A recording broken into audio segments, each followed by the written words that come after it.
there honestly it. But them say blessed are the make it, isn't it? So just there. Bad man bumble them weak. He was on one corner. Came over with Bounty Killer. And obviously we do our thing, Killer's the man. Yes. This DJ, I was like, this guy from the UK, him have a floor like. And you were there for a few months. And that was one of the first slap hands I got from a station boss. He said, why did you interview this no-name DJ on the corner of Cold Harbour Lane, Brixton? I said, because he is Vybz Kartel. And he's going to end up to be the biggest thing in dancehall. And that was like 2001. Or 2001 or 2002. Early 2002. Early 2002. The rest is history. And he's here. My brother, Vybz Kartel. Welcome, bro. Welcome home. Big up yourself. Well, that's like 22 years ago. Yeah. Yeah. 22 years ago. Yes. And as I said, you was already creating an impression on lots of, you know, DJs, sound system. Everybody did want it. They hot dub them. Them not have no guns like mine. No KG9. It was like, and you know, we're here talking about something that happened so many years ago. And obviously, a lot of time has passed. You've reached the pinnacle as a DJ, as an artist, as a Jamaican superstar. But the journey, my bro, sticky. First of all, I'm trying to be, you know, and who know years Robbo Ranx, as I'm just 22 years ago. So I just know, I mean, I have to say maximum respect to you, Robbo Ranx. He's a legend in the dancehall community, both in England and in Jamaica. And the people need to know, but the British people need to know that. Yeah, no, legendary Robbo Ranx. It's a pleasure to be. Well, as I said, the pleasure's all mine. And over the years, I've had a chance to speak to you, pick your brain with the state of dancehall, what you were doing. And I would say around 2008, in my estimation, knowing you from like early 2000, you actually went into overdrive. And the velocity that the fuel that you injected in dancehall from about 2000, well, you know, 2004, 2005, but about 2008, one morning, it's unmatched. You've captured fans around the world. Did you know that was happening at the time, or were you just caught in that whirlwind? No, I knew it was happening because I worked to watch it. You know what I mean? Remember, you know, the world, as you said, early 2000, I was putting in the work, was writing a songs about the kid, owning my craft. I was all over the world, you know what I mean? Recording, doing stage shows. I was building myself for the inevitable. Knew it was going to happen. And as a matter of fact, 2008 that you're talking about, it actually took 2 or 3 years before in Jamaica. 2005 was my first DJ year. So that's when the momentum really started. And then it culminated globally, 2007. I would have said around the time when obviously you had your moment at Sting, the infamous moment with the legend Ninja Man. There was a lot of, yeah, he's the guy, but we're unsure about him. I don't know. I don't know about this Kartel guy, because obviously that incident really, you know, it could have been the setback. But as I said, it was things that has happened to you, especially along the way in your career. It's just like it just put an extra battery pack on. I mean, yes, you're right, because you see, Vybz Kartel had a lot of instances in his career where he could have gone far right or left. So, you know, we have to thanks the fans that, I mean, Vybz Kartel always first again. I think that was 2003, right? 2003, yeah. Yeah, thank you for that radio award I won for that. That was a massive Sony award. Thank you very much. Thank you, you and Ninja. Yeah, 2003 for sure. Yeah, which is the irony is that Ninja Man, like you said, December 2003, people were like, why? I really know what they're coming at the business. This the elder, into I, into this. But when the 1 month after that, so 2004, when me drop, I'm dead, more life, more money, more wife, and that Jamaican people like, yo, leave this dude alone, man. Yeah, yeah. It's coming. This DJ is DJing from the streets, and you know you had that kind of same effect after, I would say, after the clash with you and Movado around about 2008. Was again questions were thrown. Is this guy just is it just everybody more wow with? But obviously the war was spicy at the time, and then you went into girl mode, and you've never taken it's never come out of gear. No.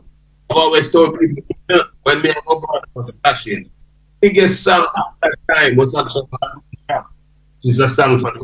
Yeah. 2009 got big internationally. 2008 it was already a monster in Jamaica. So boxing morning, the day of the every tax just playing Ramping Shop. Yeah, Ramping Shop, slow motion. On this pillar. Yeah. And it's like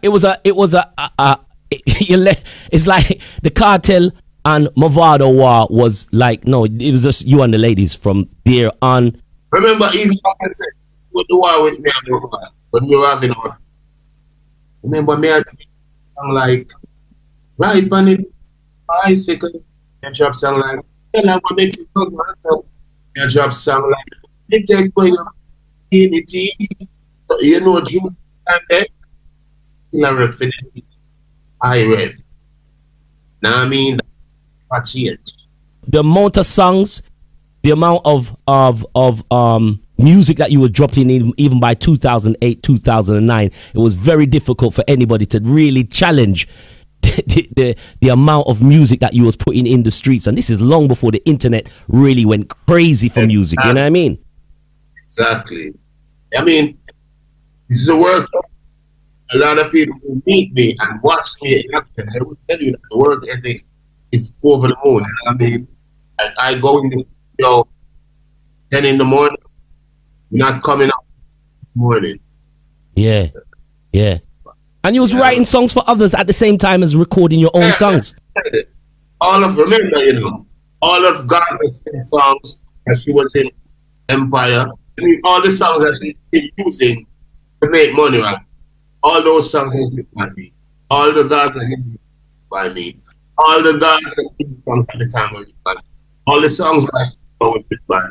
Writing for women, just you learned how to write for women. How?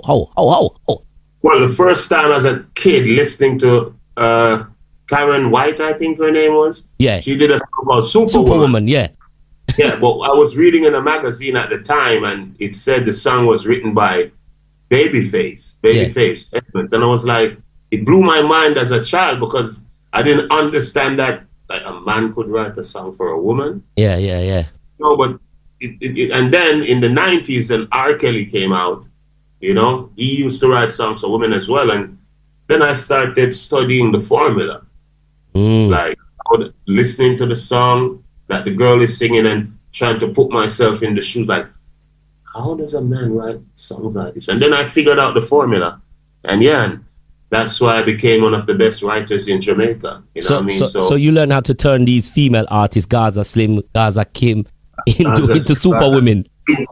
Sheba, all of them. Yeah. That's crazy. So the song obviously introducing Vanessa Bling. Yes. Slim. All of those songs. One Man, all of them. You can name them. Always as well? Always, of course. I wrote Always. I wrote the Sheba on the rhythm. I wrote my song, which is Summertime. I actually wrote 2 songs on the rhythm. And then we changed the second song. We changed it. Yeah, that's how I do it. I was just I was looking through some of your songs, and believe it or not, a young lady was a soulful writer, and she picked out about 7 songs, and she asked me, I didn't ask you, Do you think Vybz Kartel would allow me to sing over these songs? Because your song composition, when you hear some of your songs, your love songs, brother, Yeah. Is it? I think people overlook that side of your songs, you know.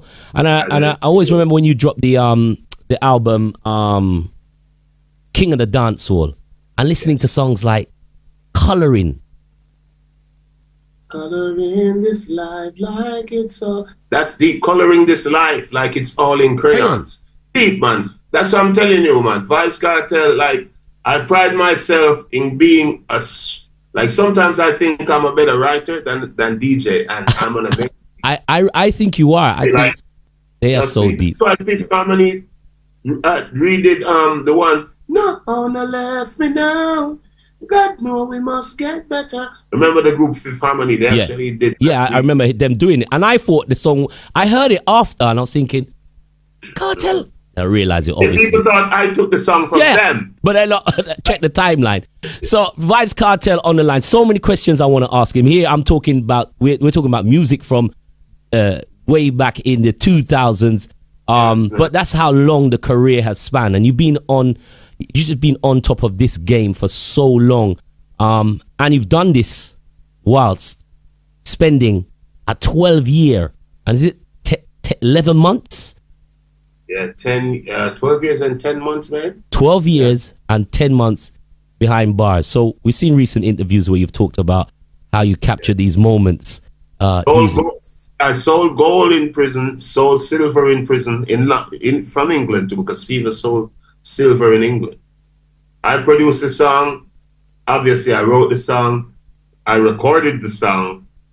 Yeah, so for me, that's a great accomplishment. That's one of my biggest songs as well. And you become a DIY engineer at the same time. Now, that's what I'm saying. I recorded all the songs in prison. I recorded them in my cell. I mean, like all the albums. There's the King of the Dancehall album, the Tutanisha album, you name it, like every single song you can think of from 2011. Royalty album as well? All of them, man. All those songs are. The song with the album with Menace to Society, all of those albums, all those singles, they were recorded in prison. Yo, make him a fi come home, tell you alone, sit down on all these songs, you name it. Miami Vice episode, everything. Yeah. I as I said, I'm sitting here, and Kartel is here in front of me, and I can't picture these songs, but there's too many. I don't know. Once we stop talking, I'm going to say, Adam should ask you about this and that. But listen, it's all documented. It's all there. Your streaming numbers are incredible. I was speaking to one of my G's who checks stream counts. He works in that area, and he says that you've gone up like 400%. It's amazing how people have really kept the interest in your music, even though you're doing these great songs. Yeah. I mean, Vybz Kartel has always been that person. Remember, maybe the younger kids, like if you're like 14, 15 years old, you were literally 2 years old when I got arrested. But for people older, they understand that when I was arrested, I was the biggest artist in dancehall. I was in the globe at the time. So nothing really changed. I mean, you got new cats that come up and stuff, but nothing really changed. Did you feel at any time? Because I must say, there was a few people in my circles as DJs. Them did shaky. They jumped off the ship. Right? Yeah. Did you feel at any time that that the business was moving at a pace? I mean, it's obviously wasn't apparent in what you're doing in terms of recording, but did you feel that maybe the pace is moving too fast? Maybe I might not get that #1 single. Maybe I might not have a record that locks the street. How was your mindset with regards to music? Because I know music is your first love, man. Yeah. Never at any time. Never at any time. You know what I mean? Because, like I said, I do music from the heart. I don't do music thinking, oh, this song is gonna do this or this song is gonna do that. No. I just get the inspiration and I write the lyrics. I mean, obviously I'm in prison, so now I have to write. When I was free. All I did was just walk into the studio and everything just flowed. No pen, no paper. But, you know what I mean? Nothing really changed while I was arrested. I just had to write. And think about this. I'm in prison, right? I'm sentenced to 35 years. I'm still writing. I'm still writing. Still getting hit songs. Still getting #1 songs. Lost my appeal in Jamaica. Still writing, still recording, still getting #1 songs. Went to the UK and won. Come on, that doesn't take a normal person to do, man. That's some alien shit, right? Trust me. Because anybody who has been to a Jamaican prison, especially, because it's not like a British first world prison where you have, I mean, I'm not going to say luxuries, but bro, we were literally in brick ovens. Yeah, yeah. In Jamaica, you in a brick oven, no toilet, no, you know what I mean? Like, bro, and I still had to do what I had to do. I laugh when you say that's some alien shit. That part I do laugh at because it is incredible. And I was speaking to Kartel on various moments. 2021, you called me. There's a message. You said, "My G, my sons, my sons." And I was like, okay, I don't know what I'm gonna do here. And you obviously presented the information to me that they were about to embark on their own project and asked me to do an interview, which I obviously did. I was intrigued, and we did the interview. The EP hit the road, and there was a lot of curiosity about your sons. And I messaged you back, and I want to talk about this because at the time I interviewed them. I had to send you that message. I was like, forget the interview, Kartel.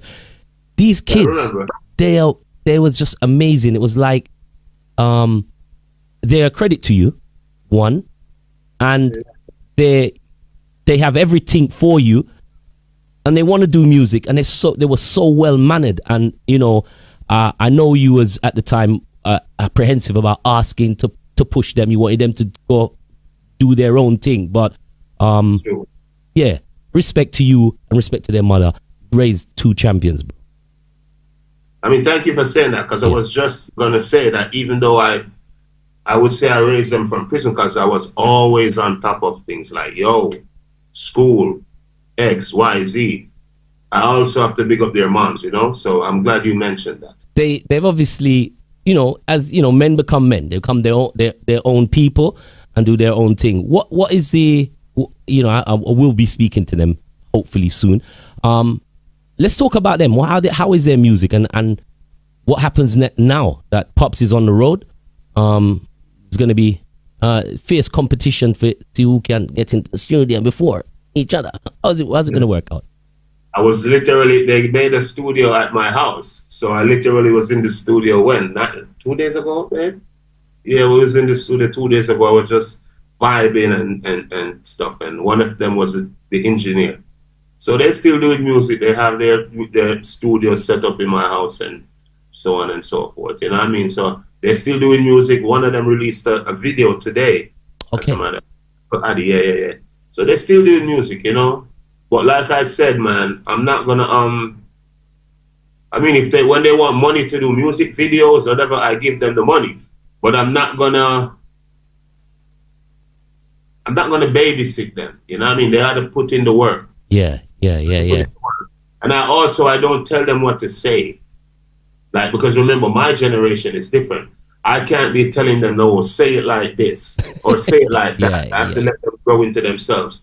Do what they want their way, because they're kids. They must know what they're doing. Every generation has their own language, so to speak, their own, you know what I mean, vocabulary. So I don't mingle in their music or try to tell them what to do. I remember asking the two of them, I said, does Pops write your music? And they looked at each other like this, and they burst out laughing at me. Yeah, because no, I don't.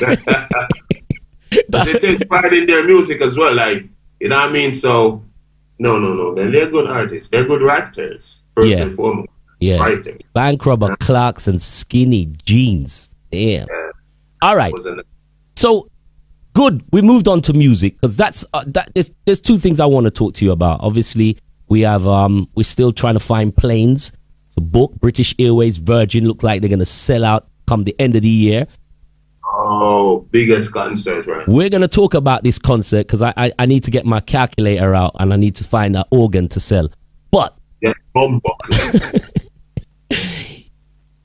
music, you've got so much music. I mean, it's no joke. You could fill your wall if we were still printing music or pressing music. You could fill your wall with Kartel material. Thousands and thousands and thousands. Fans are still yes, of course. Fans are still asking for more Kartel. The question they're gonna ask me: are you gonna be releasing new music? When? And possibly who with? The floor is yours, bro. I mean, I have a few collabs, so I can't really tell when those artists are gonna release their song, the collaborations. You done that since release? Yeah, since I got released, I have collabs with foreign artists, but I don't know when they're gonna release those collaborations. Oh wow! Right? Okay. As far as my production is concerned, because I produce most of my songs. Yeah. I'll be releasing any songs till next year. But remember what I did at Sting? Like 1 hour after Sting, the entire planet was engulfed in "Me are the last man standing." So probably you'll get something like that after this concert. Wow. Like maybe you leave the concert, say at 3 in the morning, and before you reach your hotel, you're hearing a new Kartel song. Yo, that was crazy. That was, yo. I mean, man standing after Sting, right? Yeah, I know. 2011 was the last time I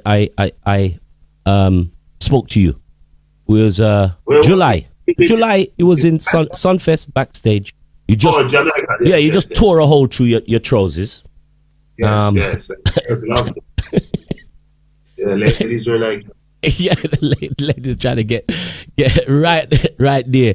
And obviously a month after, here comes this big arrest. I don't want to go back to go forward, but the moment when that happened, would you say at the time you knew what you know now? Because I always felt, and I was very vocal about it, that Jamaica runs different. And I used to say that to everyone and they couldn't understand. Yeah. Did you have that feeling at that time that this is just the system? This is the system, the weight of the system on me? Of course. Well, remember, I'm born and raised in Jamaica. Of course I knew that. You know what I mean? This is my country. You know what I mean? So I knew. Simple as that. I knew. Even Sean Stan was doing an interview the other day and he was telling the host that, yo, during the trial, I told him that, yo, we're going to lose this trial, bro. Wow. But anytime we go to England, we're going to be victorious. I told him. And he actually said it in an interview. That's how deep it is. We know our country. I mean, we know our country for both the good and the bad. And I mean, it is what it is. Do we want it to change? Hell yeah, we want it to change. But I mean, it is what it is, man. It could be worse. It could be worse. But now we're looking forward to the better.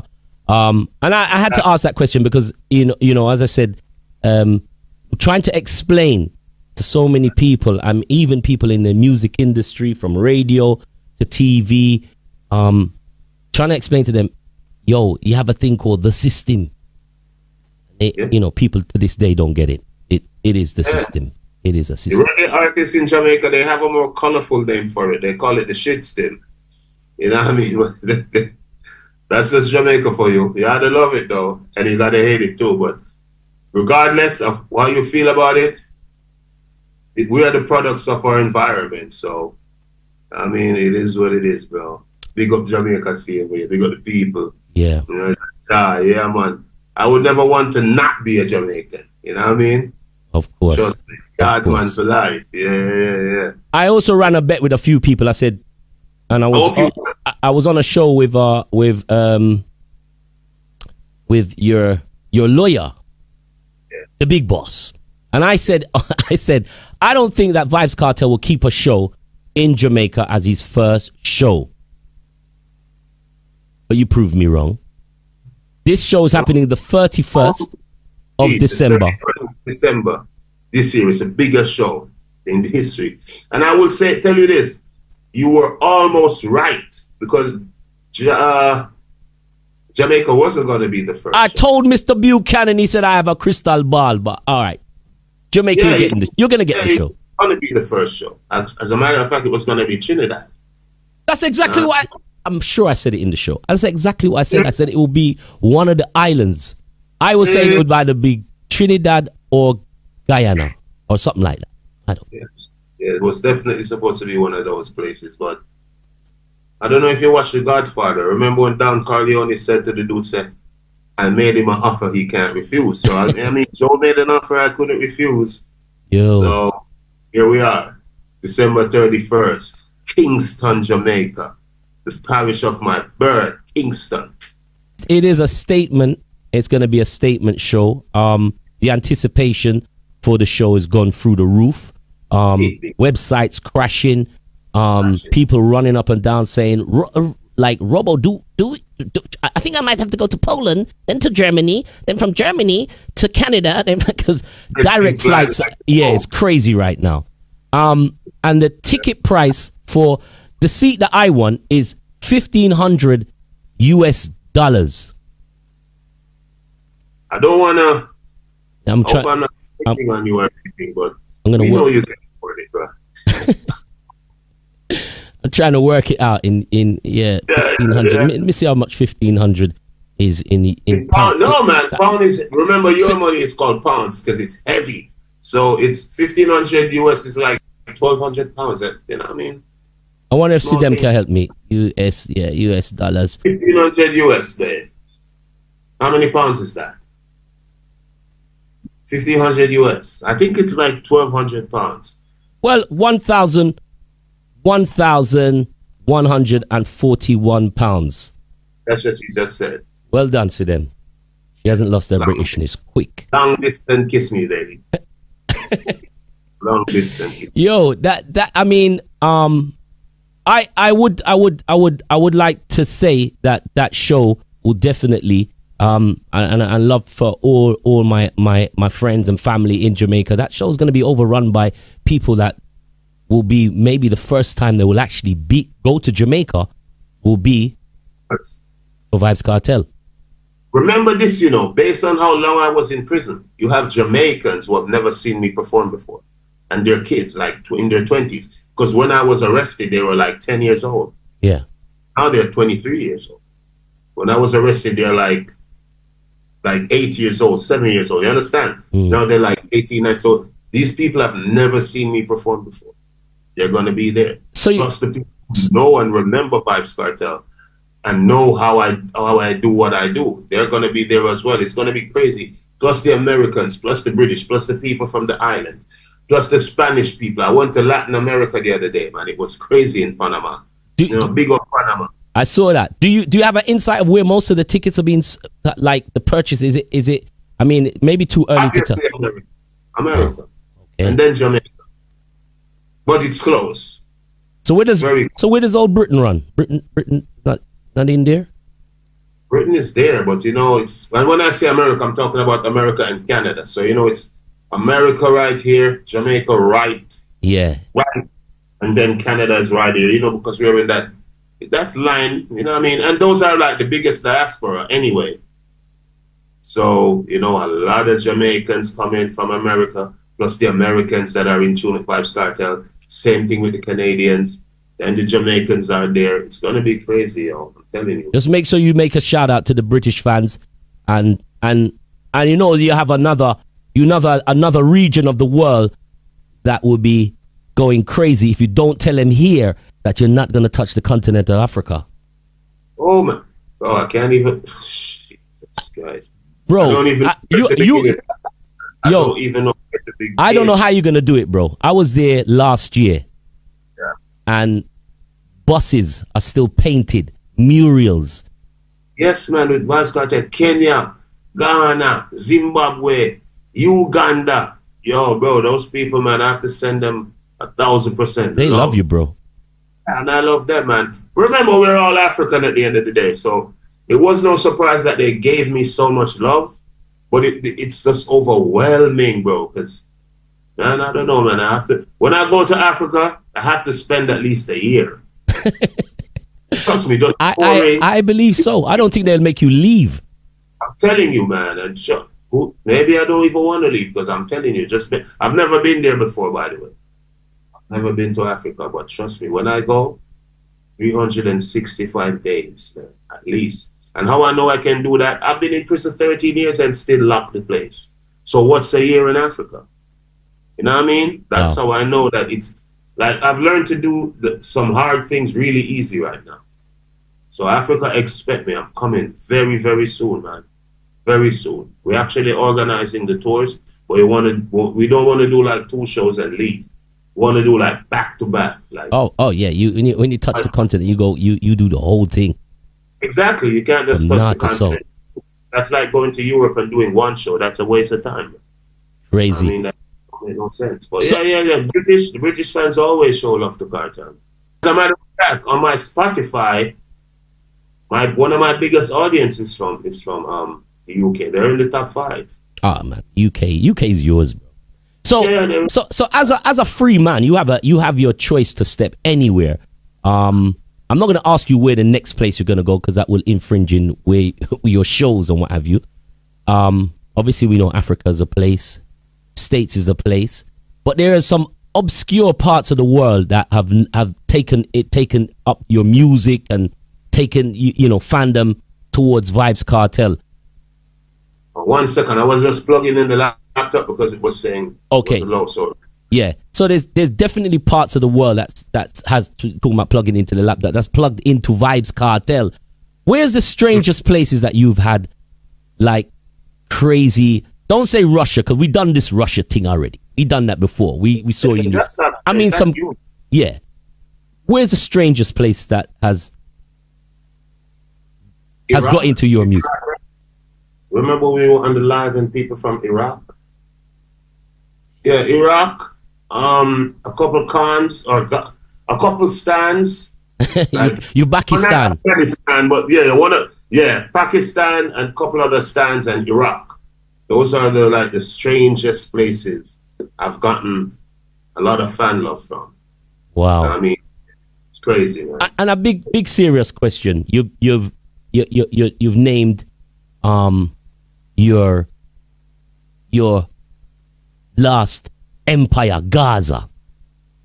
And looking out in the world, big and serious, we've seen the devastation that's happening out there. Sometimes you hashtag Gaza on X or Instagram, on Twitter, and your name comes up, and then actually really Gaza comes up. Is that sometimes depending on where in the world your search bar. But there's a serious plight for people in Gaza, and I know you're over and across a lot of things. Watching latest news and the stories. What's your feeling about what's happening out there? I mean, anywhere you see like genocide taking place, it's sad. You know what I mean? Like if we're in a fight and you're throwing rocks and I'm firing an M16 at you, come on, like that's crazy, bro. And even when you're down, I'm still shooting you. That's crazy, man. I don't know, man. My heart goes out to the people in Palestine, man. That's a sad event, bro. Very sad. Also to the people in the Congo, because we can't. It's not just one place where this is happening. Genocide is happening in Africa and that's unnoticed. Yeah, not even talked about. It's happening in the Congo, and we have to pay attention to that as well, especially the fact that we're black people. It's taking place also in Haiti, bro. So it's crazy, man. Trust me. I mean, a little thing is happening in England, but based on what's happening in the rest of the world, the British people, and even the Jamaican people too, because we have our problems, but we got to say, man, we're blessed. Because it could have been worse. Much worse, yeah. Worse, right? So Palestine, places in Africa like the Congo, places in Haiti, man, I wish you the best and I pray for you guys, man. Trust me. World Boss on the line right now. I had a whole... Listen, I'm not even going through this book. I'm just pleased that, you're home, you're safe, health is being taken care of. How's the tread? You haven't packed up the tread machine, the running machine. Oh, the treadmill is active, man. It's running, man. Fully active. Bicycle is active, and my trainer is active. You know what I mean? So We good. We eating right. You know, so we on the way to recovery, speedy recovery. At that I was surprised at the announcement for December, and I was thinking, okay, I know this brother's resilient from day one. He's been through hell and back. So yeah, him beating a health issue, that is just one of the things that would just, you know, as I said, he plugs in a battery, he's gonna beat that. How are you in that respect? I mean, you're putting yourself together and getting yourself together, but I was always thinking maybe December would be too soon to hit a stage and sing the 1 million songs that you have, bro. No, that's not too soon. Remember, we're like the airplane, man. We hit the ground running at top speed. So that's what we're doing. And, you know, we have been blessed to have the finances to take care of ourselves. So, I mean, get the best doctors, get the best treatment, get the best medication, eat the best food. You know what I mean? Relax in the best places. So we have to give God thanks for that, you know. As my mantra says, God on time. God is the greatest. So yeah, we have no problem, man. We working. 3-4 months, we ready. Tip-top shape, even before that. Have you thought about a set list already? Are you gonna be? Yes, of course we gotta work on the set list. Remember, you know, we got the Teacher Cartel in the Jersey. We got the cartel after that that's transitioning, that left Alliance. We got the cartel that was fighting with Movado. We got the Bleach Out Face cartel, which is the world boss. And interestingly enough, the cartel that did 12 years in prison. So there's a 12-year catalog of songs, hit songs, #1 songs, gold-selling songs, silver-selling songs that has never been performed on a stage ever. Like no human being has ever seen me perform Fever, just as an example. Yeah. But I've been in prison all this time. No human being has ever seen me perform for the past 12 years. So all those songs that people hear are stream. Yeah, and I've done videos for a lot of songs, but I'm not in the videos. So maybe subconsciously, because I've done videos and stuff, people think that, oh, think about it, you've never seen me perform those songs. No. So that's, bro, I'm gonna need like 2 days, but we're probably gonna have to keep a show the next day. You know, that's how deep it is. Think about it. I don't know. That's what I'm saying. I don't know how you're gonna fit all those songs in. We're gonna make it work. Trust me. We're gonna make it work. Well, this is what show business is about. I'm intrigued. I'm hoping to catch that flight from London to Poland to Germany to Uzbekistan to try to get to Well, 31st of December. I'm gonna give you more information after this. Freedom Street, the show, National Stadium, Kingston, Jamaica. Kingston, Jamaica, man. That's make crazy. Sure you're on time, make sure you're early, book your tickets, buy your tickets, because trust me, don't wait until October, because by then it's a wrap. Yeah, it's definitely a wrap. One of the songs which I felt at the time I heard this song, I listened to your music, obviously you sent me the tracks, I listened to them, and there was a song that you did in 2019, and without speaking to you, I felt at that time when I heard this song, I said,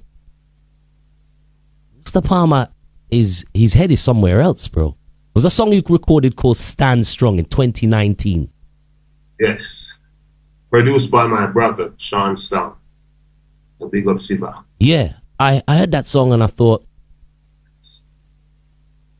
you are somewhere else. You really are somewhere else. You're singing.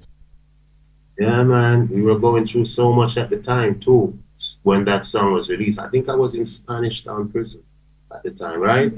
Yeah, so, and I was going through so much, man. Like, internally, in my brain, I was actually very sick at that time, too. And it was like a few months before my Jamaican appeal, 2020. Yeah, man, so I was going through a lot. I mean, so you penned a lot in that. You put a lot in that song as well. And the feelings had to be in there. The emotions had to be in there, man. Because I'm telling you, I was sick too. Like that song took so much out of me just to record.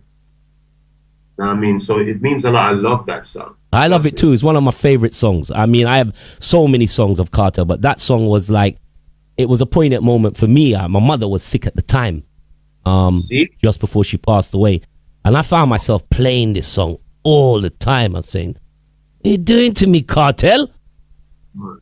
Yeah, man, trust me, I was going through a lot. So I can understand why you love that song, because like you said, you was going through a lot as well. Yeah, so. yeah. And I'm telling you, man, I'm glad you like that song, because it means a lot to me. Because I have songs that I mean, I love all my songs, but you know, we have some songs as entertainers that they mean more to us than Summertime, even though Summertime is a bigger song to the fans. Big party song. But this song, yeah. it goes. The artist, the creator, we have some songs that are going to mean a lot to us. I felt something when I heard that song. Definitely. Well done. People, go and check it out. It's called Stand Strong. It's one of Robbo Ranx's favorite. That's never come off my playlist, bro. Boy, Vybz, I could be on this line talking to you, and I will continue the conversation. That's for the private. But for the listeners and the viewers around the world, they're so pleased for you. Even your haters are pleased for you. Imagine what you've done for your haters, bro. They love to hate me, so. Yeah, you've just given them something to love. It's like, I hate this guy even more. Yes, exactly. But they love it. You've given them something. There's a few artists out there who won't say it. And they hate you even more. But they love it. Exactly. I mean, a lot of these guys, and this is just the truth, man, because, life is about facing the truth. A lot of these guys didn't even want Vybz Kartel to come out, man. It's just the truth, bro. Yeah. It is what it is, man. Love me or hate me, I'm gonna still be me, Yes, and that's what the world needs. Vybz Kartel. Listen, we have been on the line for a minute, bro. As I said, I had so many questions I wanted to ask you. I'm gonna, what I'm gonna do? I'm gonna rip up these 2 pages, Addy. When we reconvene. Yes. I think we should reconvene before. You're not. When are you gonna come to Jamaica, by the way? You got secrets. I got secrets too, bro. Come on, man. Right. Come on. I've done well, man. Let me hold on to my secrets, my brother. Okay. Big up Victoria too. Yeah. So listen, there's a lovely spot. Tell Sadim that down in North London in our area, it's blooming. It's a lovely spot. So when you come to London, you'll be able to not only eat in Brixton and Harlesden and Hackney and Birmingham. You forgot North London and Fair Place. Yeah. You forgot Fair Place. So big up Sadim. Our place up. It's up right now. Big up the whole South London. You don't know Brixton. Cold Harbour Lane. One cold Thursday morning. Yeah, it's on the phone. Yeah, crazy. That's how it started. You know the thing. We skill keep shooting. Do you remember the name of the food shop you was rustling a lick of food inside? No, it's been so long, man. And even when I came back as a big famous artist in London, I don't think I went back there, Wow. Yeah. Not because I'm hype. I just think time and place, Yeah. Well, listen, bro. Listen, we're looking forward to you in the UK, bro. We're ready. We're waiting. Most definitely. Listen, Vybz, it's been a pleasure. As I said, I spoke to you before we started the interview. The troubles is over. On to the next one, my bro. You're on the bridge now. Bridge over troubled waters. Vybz Kartel, my brother. Active Robbo Ranx. What's that? What is that under your nose? I'm out.